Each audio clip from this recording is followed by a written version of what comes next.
let's be honest, Ninja Nerd kind of got me through my degree. Like, when I say active, you say, I hope you said recall. Do you want to be able to be a good pharmacist? Dun dun. Like, in order to be a specialist in something, you gotta know a thing or two about a thing or two. Like, let's clap for people who go to lectures. Like, I'm proud of you, man. I'm proud of you.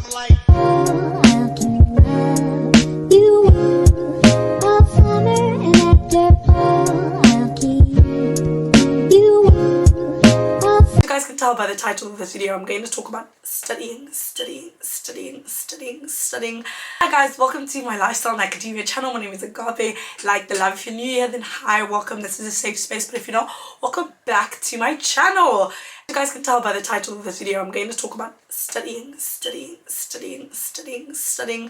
Let's talk about studying. Let's talk about how do you study as a pharmacy student, and other students can this can apply to you as well. So if you're a nursing student, medical student, biomedical student, all the healthcare professional students, I just forgot about all the MDTs, social work, any type of thing, like how do you study and study well and study effectively and study in a way in which the information that you learn is not going to leave as soon as the exam finishes.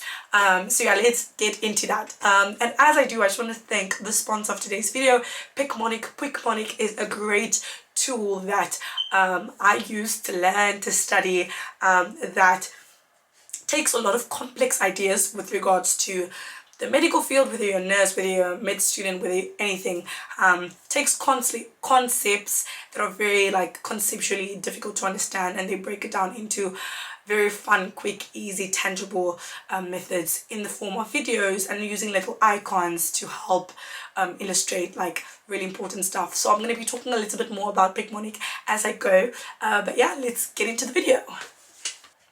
So yeah guys, as you know, whenever I do a talking video, I always have my iPad with me. This is only, wow, that just got dark really quickly. This is because the stuff that I say I think are important. I don't want to mess up my words or just ramble. Nobody likes when people ramble. So we want to get straight to the point. We want to be effective, and that's why I have my iPad. So if you see me looking down, or if you see the light flash a bit, that's just because important stuff to say are right here and I do not want to mess them up. But you know what, let's head straight into it. My first point is slow and steady wins the race for me. So when it comes to studying, different people have different ways of going about it, but obviously because you clicked on my video, I'm going to tell you my experience and what works for me. That's pretty obvious, right?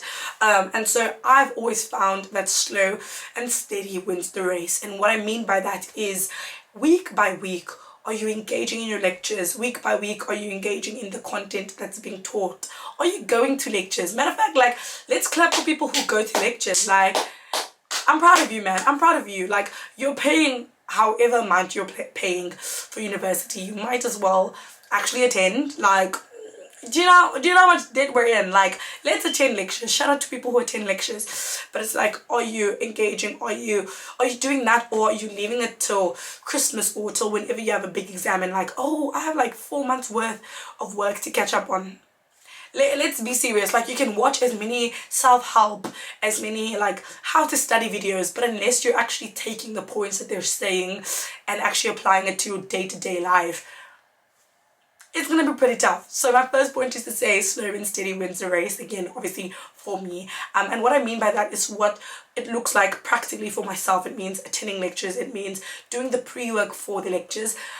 When it comes to studying, when it comes to understanding these like complex ideas and concepts, especially in pharmacy, which I think like out of a lot of the degrees, because we do like chemistry and like organic chemistry, and it's such a big bulk of our degrees, the pharmacology side, like it's a lot of tough concepts to get your head around, and so it means trying to do pre-work beforehand so that by the time you go into your lectures, you've already had a glance, you've already had like another, like you've seen it, you're like, okay, I'm starting to understand. Sometimes you're not, sometimes you just want to have a glance, and then by the time you go into your lectures, the lecturer, it's already being repeated in your mind. Obviously, like the brain side of this is like a lot of these ideas and things that I'm saying are backed up by the actual science of like repeated going over work helps you memorize them more. I'll talk a little bit more about that in my third point,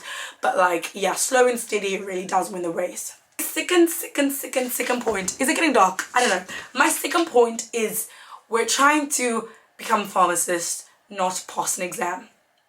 Let me explain. So obviously we want to pass exams, we want to do well so that we can become pharmacists, but our main goal of studying and of learning all this information isn't to pass an exam. That's just like one roadblock, but the destination is to become a pharmacist. And so with that in mind, the reason why I say slow and steady wins the race is that like a lot of the times I find that the people who do nothing all the way throughout the year and then at the last minute like just write the exams, pass and go through, if you ask them what they learned in the next following year, a lot of the times they won't be able to tell you. Like, the information did not simmer in their minds. It really didn't. So if you want to pass an exam, like, yeah, like I've passed my exams, I haven't had to resit any of my exams that I've done. Like last year I was really proud of myself. I think I passed quite well, and I wouldn't say that's because of, like, I would say that's because of a multitude of reasons, all which I'm going to mention. I don't think I would have done as well as I did had I left everything towards the end of the year and just did it at the end. Like, no. And the reason why I say that we want to be pharmacists and not just like pass an exam is that you want to be able to retain this information. And like, if you think about a pharmacist is a specialist in drugs. Like, in order to be a specialist in something, you gotta know a thing or two about a thing or two, not just to pass an exam. But there's a certain level of expectation that there's a certain level of like expectation when you are a qualified pharmacist. As you guys can see, this is student pharmacist, because that's what I am now. We're students. But once we get into the real world, and like I'm in third year now, the real world is very soon. There's a lot that is expected of us to know and to be able to comprehend. And just like for myself, I want to be someone that's knowledgeable. I want to be someone who you can come to and ask, and I, number one, could either tell you, or I could signpost you into somebody who would be able to tell you, or I would Google research, not Google. I didn't say Google, BNF, I would stock listen. I would figure out what you were trying to tell me, and I would hopefully be able to get back to you. And so yeah, when I think about studying, I don't just think about like the short term, pass this test. Like, yes, you want to pass, and you will pass if you do all of these things, but it's like, this is your future. So do you want to be able to be a good pharmacist? Dun dun dun. Is like the crux of how I study. It is active recall. Everybody say active recall. When I say active, you say, I hope you said recall. But yeah, no, I even got the Google behind what it says. Active recall involves taking a topic you wish to learn, creating questions based on that topic, and then repeatedly testing yourself on those questions. By forcing your brain to reiterate or retrieve the information, it ensures that you actively learn instead of passive learning. So I do this in two ways. The first way is how I take my lecture notes. When I take my lecture notes, I don't just copy and paste everything that the lecturer said onto like Google Docs. I use Google Docs. I don't just do that. I take, like, for example, if it's on whatever, it could be on blood pressure or hypertension, right? If there's like, what is hypertension? Hypertension is, I'm not gonna just copy that whole thing and put it down. I'm gonna break it down into a few different questions. Like, I'm not gonna put everything there. I'm gonna be like, what are the risk factors? What is this? What is this? What is this? That just helps me. It also helps me because I have dyslexia. So when I study, I have to be super engaged, or I'm just gonna not like, it's just, nothing's gonna happen for me. So I have to be very engaged with what I'm studying, and so active recall is amazing for that. There's so many different tools that you can use for active recall, but before I get into them, like, I started using active recall when I was in first year, and I'm in third year now. So from first year I've been in active recall. I've been an active recall soldier, but it was only in second year when I started using the app that the tool that I'm gonna tell you guys a little bit more of now. Before I found out about Picmonic, I was using Quizlet, I was using Anki, and again, those are also really great. They just provide it in a different way. So the great thing about Picmonic what I love about them is the ability to, as I said before, take these really interesting, in-depth concepts that we are going to have to learn, but doing it in a way that they use avatars, they use these little like fun pictures to help you memorize and to help you get the information in your head, because believe it or not, we're going to need to know things up here. So it's just like thinking of different ways in which you can maximize or like study more effectively. Like, are you going to read a whole paragraph of something, or if there's a way in which they can make these little games or with music and everything for you to try and get the same amount of information. I'm going to do it the second way. Like, I don't know about y'all, but I'm going to do it the second way. Also really like about Picmonic is that it helps you track your progress. You can set reminders for when you want to learn more.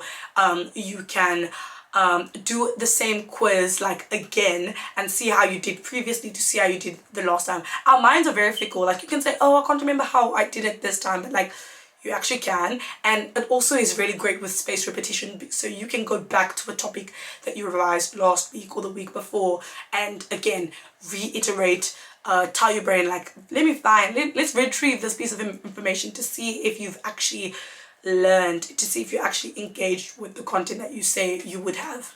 One of my favorite things I remember learning on Picmonic was learning about proton pump inhibitors. So obviously when I was in community pharmacy or like just being on placement, you see a lot of proton pump inhibitors, you see a lot of omeprazole, you see a lot of lansoprazole, you see a lot of esomeprazole, like you see them a lot, right? So when I typed omeprazole, I typed omeprazole in because I wanted to learn more about it when I was going on placement in my second year, and instead of just like a video on omeprazole coming up, there was literally a video on a folder called gastrointestinal pharmacology, and in that folder there were like 13 different videos on gastrointestinal pharmacology. And what I like is that it groups things together.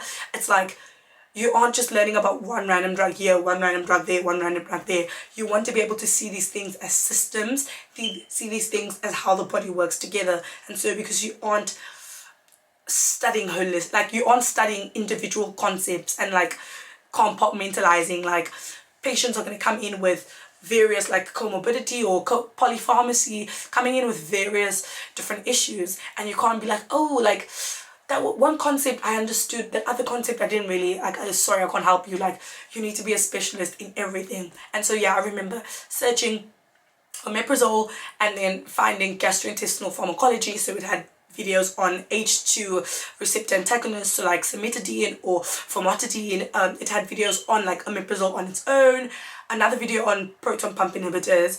Again, these videos are 2-minute long. It's not taking ages for you to get through them, but then there's also quizzes and there's also ways that you can test yourself based on the videos that you saw. Like, there's no other thing that's better. And I'm so thankful because I have been given a link that you guys can use for money off, 20% off, which I will put this link with the names Agape, AGAPE, as I'm an affiliate. But again, I'm going to put the link to that in the description below, so that you guys can find that, and what was I going to say, find that, and so I really like Picmonic. I have it on my tablet, I have it on my computer, and in different settings I use them in different places, and so that is really great.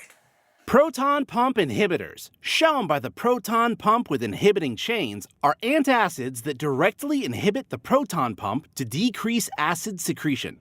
These drugs share a prazole suffix. The fourth way that I study is through YouTube videos. Something about YouTube, something about playing something and just one thing that I love about YouTube videos is that it really helps me when it comes to studying on conditions. So that's like, the pharmacology, yes, maybe, but like conditions is my favorite thing to just get a summary of, an overview before I go in depth. Like, if I'm going to learn about hypertension, like let me find a very nice concise YouTube video that like just puts everything in perspective before I unpack it myself. I remember in my exam season I watched a lot of videos, lots of YouTube videos to try and understand like these concepts, and that was also another great tool. Like, let's be honest, Ninja Nerd kind of got me through my degree. Like Ninja Nerd single-handedly, like God is there and then Ninja Nerd is like a second. Like Ninja Nerd helped me a lot. Ninja Nerd, Cram the Pants, there's so many other like YouTubers, but those are like the two main ones that like I really like, I love. Speed Pharmacology, Memorable Psychiatry and Neurology, those are also two really good ones.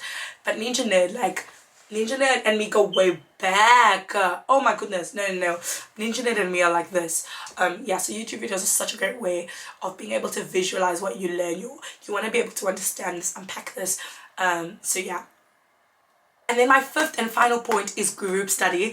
Some people enjoy group study, other people don't, but the reason I like about group study is that like if there's a topic that you understand and your friend doesn't know, your friend understands and you don't, you guys are able to just like do that vice versa thing. It helped when I was doing like OSCEs or when you're doing physical assessment. Group study is amazing. So if you're someone who tends to isolate themselves, why don't you try and like maybe find a friend on your course and study with them. It's also great because it's a great motivator. If you're seeing other people studying and you're not, you're like, I need to stop slacking. So yeah, group study I would highly recommend. I feel like I've spoken a lot in this video, but I hope that these points have worked. These are things that I've taken with me in the 2 and a bit years of studying pharmacy. And like, yeah, I wouldn't tell you guys these things if I didn't think they worked, if I didn't think there was science behind them, if I didn't think they made sense, I wouldn't say it. So I'm saying that to say because I believe in this. But yeah guys, thank you so much for watching my video. I hope that you guys enjoyed it. Please don't forget to like, comment, subscribe. Tell me what your thoughts are. Tell me ways that you study. What's something that has worked for you that I haven't mentioned. See you guys. Bye bye.